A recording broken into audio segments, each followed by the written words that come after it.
Snow is expected to move across the Midwest and into the Northeast as we approach this Thursday and Friday. This atmospheric river funneling in from the Pacific Northwest shows no signs of slowing down and will continue to bring rainfall and snow to high elevations across the west. A strong system will be making its way into southwestern Texas tonight. This will elevate your chances for severe weather, and it could bring tornadoes potentially to central Texas and southwestern Oklahoma before skirting up the center of the country and heading off towards the Midwest. And in just about 4 to 5 days, we are expecting the coldest temperatures of the year to move into the southeast.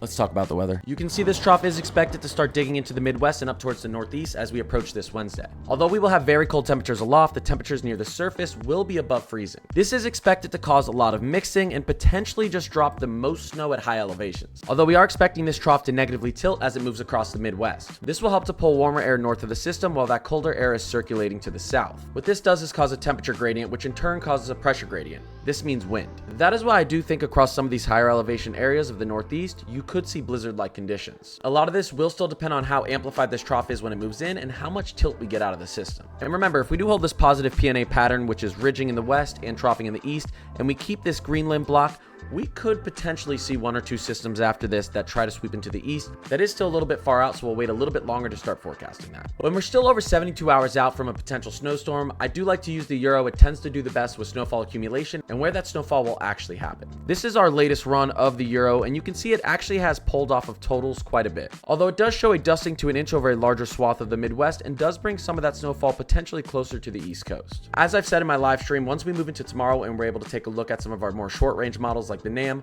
we'll have a much better idea of who's actually going to see snow. The atmospheric river in the Northwest will continue to drop loads of precipitation as we move through the next week or two. And again, much of this will be snow at the higher elevations. Here's your expected precipitation totals through the plains and up towards the Midwest over the next 72 hours. Obviously, there is a lot of rainfall on the way. Our more immediate concern is this system that is expected to begin moving in this evening. This is going to bring a lot of severe weather through Texas, Oklahoma, parts of New Mexico, Arkansas, and Louisiana, with a slight risk to see tornadoes through central Texas and southwestern Oklahoma. And as we move into Monday evening, this tornado chance will be shifted slightly east, covering the entire Dallas and Fort Worth area. And that severe weather potential will extend over a large area of the east. It does look like this upcoming Friday or Saturday will bring the coldest temperatures of the year to the southeast. And I'm talking temperatures potentially in the high 40s as far south as Miami. Alright guys, as always, I appreciate you watching this video. Feel free to throw me a follow if you like this type of content, and leave any questions or concerns you may have down in the comments, and I'll do my best to respond to everyone. I'll see you in the next video.